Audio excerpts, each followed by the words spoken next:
Caitlin Clark isn't just playing ball. She's changing the economics of the game. From sold-out arenas to record-breaking jersey sales, her influence is rooted in performance, not presentation. Yet despite all this, brands like Nike opted to spotlight PAIGE BUECKERS, backing glossy campaigns with zero substance behind them. The result? A marketing investment that didn't just miss the mark, it exposed the gap between media hype and actual market value. Clark didn't need a suitcase scandal to trend. She earned her spotlight by delivering every time she stepped on the court. This video unpacks how misguided branding strategies cost companies more than just money. They erode credibility and alienate the very audiences they're trying to capture. Clark's ascent shows that fans respond to authenticity and results, not branding exercises. If you're here for the real story and not the filtered version, subscribe. And if you're sticking around for the next meltdown, you better definitely subscribe. By highlighting this disconnect, the analysis makes a powerful case for recalibrating how athletes are marketed in women's sports. Not by what looks good on a campaign board, but by what actually moves fans and drives. This story starts with a question brands hate being asked out loud. What happens when the marketing doesn't match the impact? PAIGE BUECKERS has been one of the most heavily promoted faces in women's basketball. Nike, Lego, and major partners position her as the future, the safe choice, the polished centerpiece. Campaigns were clean, carefully framed, and built around image rather than results. The problem is that when you look at the numbers that actually matter, sales, viewership, and engagement, the return never matched the spend. The league kept pushing PAIGE as a symbol rather than a driver. She was everywhere visually, but the audience response stayed flat. Jerseys didn't fly off shelves. Games didn't spike because her name was on a graphic. The disconnect was already there long before any scandal entered the... Brands bet on PAIGE because she fit an old-school marketing formula. Controlled image, minimal controversy, highly curated presence. The kind of athlete executives feel comfortable placing on billboards and in boardrooms. But that comfort came at cost. The campaigns relied on hype without proof, on narrative without data. When the alleged suitcase scandal surfaced, it didn't create the problem. It exposed it. The reaction was muted, not because people didn't care about controversy, but because the connection was never strong to begin with. There was no deep consumer loyalty to fracture. No surge of defense from fans who felt personally invested. Just quiet distance. Nike's response made the issue clearer. Instead of weathering the moment, PAIGE was quietly sidelined. Not defended loudly. Not repositioned strategically. Just removed. That tells you everything about how fragile her brand foundation was. When influence is real, brands hesitate. When it's surface level, they cut losses fast. This wasn't about morality or public outrage. It was about numbers. About whether keeping PAIGE at the center of a major campaign still made business sense. And the answer, based on engagement and ROI, was already trending toward no. While that was happening, Caitlin Clark was doing the opposite of what marketing playbooks usually demand. She wasn't polished into a brand concept. She wasn't wrapped in color palettes and slogans. She was performing consistently in ways that moved actual markets. Attendance spiked when she played. Viewership numbers followed her. Merchandise sold because fans wanted it, not because it was pushed. Clark wasn't marketed as influence. She became influence through performance. That distinction matters more than any campaign budget. When Clark spoke, it wasn't rehearsed for branding impact. Her interviews were grounded, direct, and tied to what was happening on the court. She didn't position herself as a symbol. She talked like someone carrying responsibility and delivering results. That authenticity translated. Fans didn't just watch her highlights. They followed her games. They bought jerseys because they wanted to be associated with what she was doing in real time. That's not nostalgia or hype. That's consumer behavior responding to Caitlin Clark press conference. The contrast became impossible to ignore. While PAIGE's campaigns leaned heavily on visuals and storytelling, Clark's presence created measurable outcomes. Press conferences weren't just media moments. They were extensions of performance. Everything connected back to results. Brands noticed, even if they were slow to admit it. The data was there. Ticket sales, broadcast numbers, social engagement tied directly to games played and shots made. Clark wasn't a concept. She was a catalyst. The industry hesitated anyway. Legacy thinking runs deep. Decision-makers had already invested in Paige's narrative and were reluctant to pivot. Admitting Clark's dominance wasn't just about talent. It meant admitting previous strategies were wrong. That resistance cost money. It delayed alignment with what audiences were clearly responding to. Instead of shifting resources toward what was working, brands doubled down on optics. And optics don't pay bills. Media narratives followed the same pattern. Coverage often elevated stories that looked good rather than those that performed well. Clark kept delivering regardless. Each game added proof. Each performance widened the gap between reality and the story being told. The longer that gap existed, the more credibility was lost. Fans aren't blind to numbers. They see who fills arenas and who doesn't. They see which names move products. Ignoring that doesn't protect a brand. It weakens a fever jersey. Nothing illustrates this said more clearly than merchandise. Clark's jersey sales weren't symbolic. They were transactional proof. Fans spent money because they felt connected to what she represented on the court. That kind of engagement can't be manufactured. You don't get it from photo shoots or carefully managed personas. You get it when performance creates belief. That's why Clark became more valuable without being marketed harder. This isn't a story about tearing Paige Bueckers down. It's about how brands keep making the same mistake. Choosing comfort over data. Choosing image over impact. The alleged scandal didn't end Paige's Nike relationship. The lack of measurable influence did. Caitlin Clark didn't win because she was packaged better. She won because audiences decided she mattered. That's the shift the industry keeps resisting. Influence can't be assigned. It has to be earned. If brands want long-term relevance in women's basketball, the lesson is already written in numbers. Align with performance. Trust consumer behavior. Stop confusing visibility with value.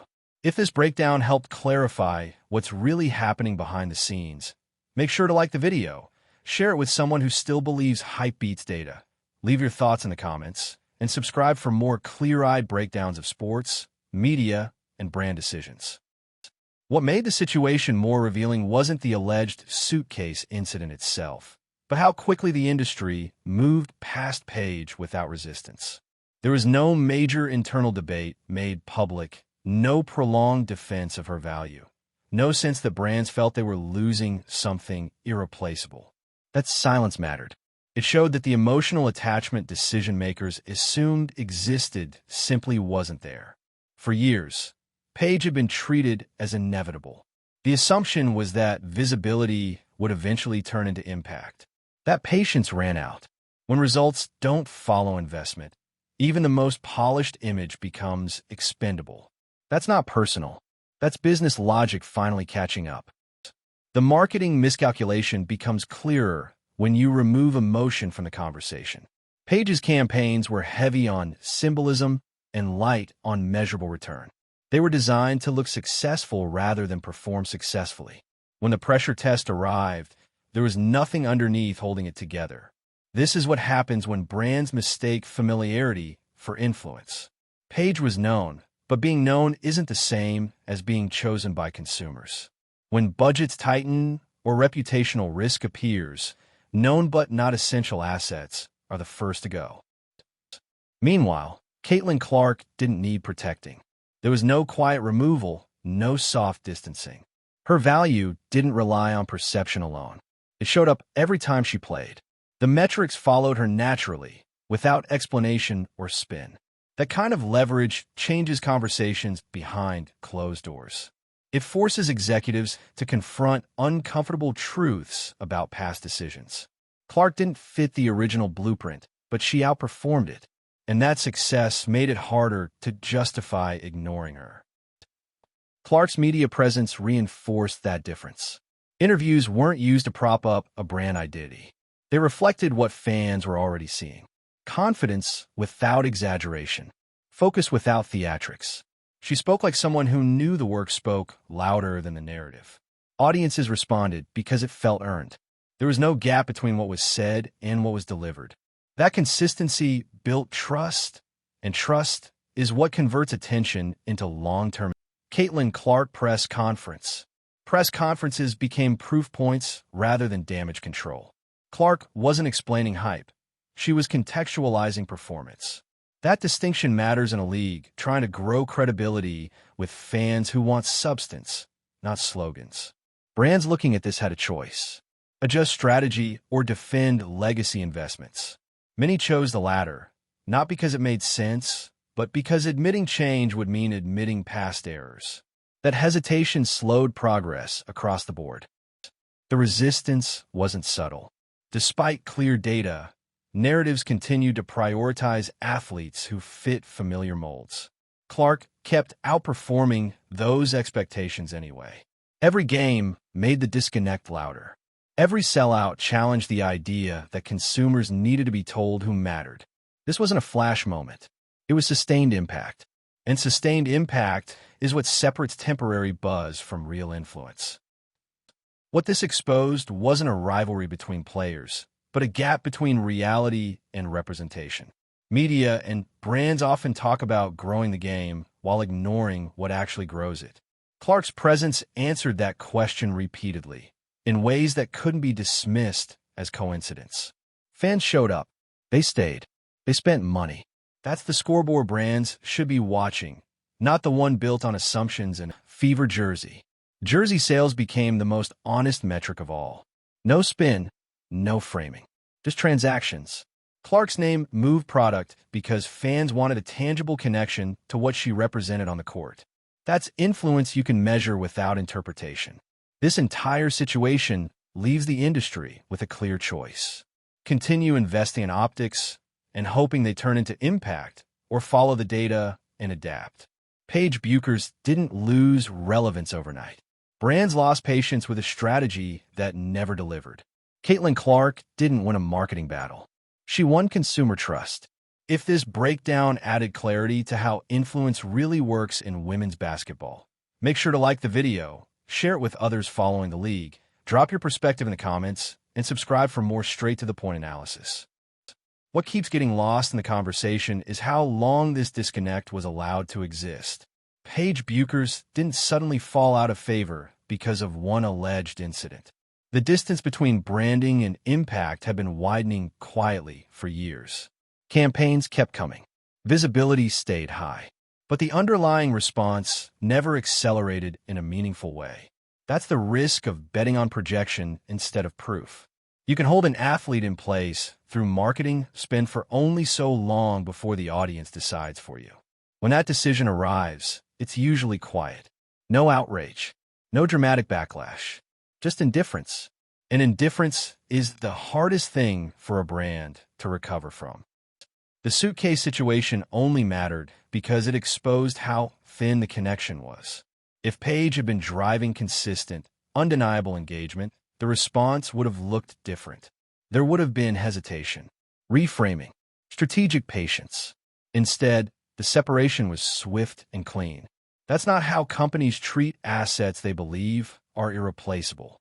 That's how they treat campaigns that no longer justify their cost.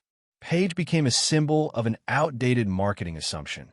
That visibility alone can manufacture influence if you wait long enough. Caitlin Clark forced a correction simply by existing within the same ecosystem. Her impact wasn't theoretical. It showed up every night. Ratings moved when she played. Arenas filled because her name was on the ticket. That kind of response doesn't need defending. Clark didn't need to be sold as important. Fans decided she was. That shift in power, from brand-led storytelling to audience-led validation, is what made the contrast so uncomfortable for the. When Clark sat for interviews, there was no effort to inflate her presence. She didn't speak in marketing language. She talked about the game, the pressure, the work. That grounded tone reinforced what people were already seeing. Audiences trust consistency. When performance, personality, and results align, loyalty forms naturally. That loyalty doesn't disappear when headlines change. It compounds. That's the kind of influence brands should be chasing, but often don't because it can't be controlled. Clark's approach also challenged another long-standing habit, prioritizing curated narratives over measurable outcomes. She wasn't positioned as a story first. She became one through repetition and delivery. Every strong performance made the gap between her and the industry's preferred narratives more obvious. At some point, refusing to acknowledge that gap stops being strategy and starts being denial. The data didn't ask for interpretation. It asked for Caitlin Clark press conference. Press conferences became moments where that adjustment should have happened. Instead, many brands stayed frozen. Legacy thinking won. The idea that long-term plans shouldn't be disrupted, even when evidence demands it, kept resources misaligned. This hesitation didn't just hurt individual campaigns. It slowed momentum for the league. Fans want authenticity matched with excellence. When they see that combination ignored, they question the credibility of the entire system. Clark's games made those questions unavoidable. Each packed arena was a response to years of miscalculation. This wasn't a one-off surge. It was sustained interest. That's the difference between novelty and relevance. Media coverage eventually followed, but it lagged behind reality. That lag is costly. When storytelling trails impact instead of reflecting it, trust erodes. Fans notice when attention feels delayed or reluctant. Merchandise told the story faster than any headline. Jerseys don't sell because of narrative alignment meetings. They sell because people feel something worth representing. Clark's jersey became that symbol because it was earned, not assigned. Every purchase was a vote, not for hype, for performance, for authenticity, for someone who made the game feel immediate and meaningful. The larger lesson here isn't about choosing one athlete over another. It's about understanding how influence actually works now. Consumers don't need to be convinced as much as they need to be respected. They respond to what delivers, not what's decorated. PAIGE BUECKERS became the clearest example of what happens when branding runs ahead of impact. Caitlin Clark became proof that when impact leads, branding doesn't have to chase, it follows. At this point, the conversation around PAIGE BUECKERS isn't really about PAIGE anymore. It's about what happens when brands confuse presence with pull. For years, her visibility was treated as proof of influence. Logos followed her. Campaigns framed her. Media slots stayed open. But the audience response never caught up to the expectations being placed on her image. That gap didn't create outrage. It created silence. And silence is what ultimately forced companies to reassess. When the alleged SUITCASE situation surfaced, it didn't trigger a collapse. It confirmed what decision-makers already knew but hadn't said publicly. The strategy wasn't. What's uncomfortable is how predictable the outcome was. When branding relies on control rather than connection, it has no resilience. The moment risk enters the picture, the investment looks fragile. PAIGE's situation showed that brands weren't protecting a relationship with consumers. They were protecting an idea. Once that idea stopped being useful, it was dropped. Not dramatically, not publicly, quietly. And that quiet exit revealed how little leverage the narrative actually had. Caitlin Clark changed the temperature of the entire conversation by doing something very simple. She kept delivering. Her impact didn't require explanation. It showed up in packed arenas, rising ratings, and sustained attention that didn't fade after a single moment. Clark wasn't positioned as inevitable. She became unavoidable. That difference matters. When influence is real, brands don't have to manufacture relevance. They respond to it. Her interviews reflected that reality. There was no attempt to inflate importance. No effort to create a persona bigger than the work. Clark spoke plainly, often redirecting attention back to performance and accountability. That tone resonated because it aligned with what fans were experiencing. They weren't being sold a future promise. They were watching results unfold in real time. The industry's hesitation to fully pivot revealed a deeper issue. Many organizations still believe they can dictate relevance instead of recognizing it. Clark challenged that belief simply by outperforming expectations without fitting the preferred mold. Every time she spoke, it reinforced that her influence wasn't borrowed from branding. It was built through consistency. That kind of credibility doesn't disappear when trends shift. Caitlin Clark press conference.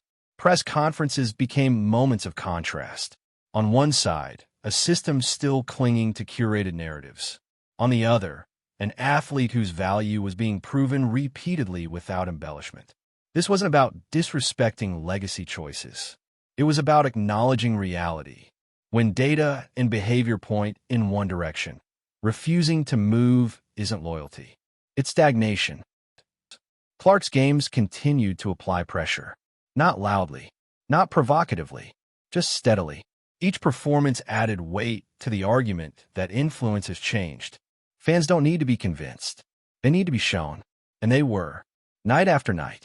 The response was measurable, and that made ignoring it increasingly fever jersey. The jersey sales made the point without commentary. No narrative spin. No framing. Just demand. Fans chose what they wanted to represent, and they paid for it. That's the clearest signal a brand can receive. When consumers spend their own money, they're not participating in a campaign.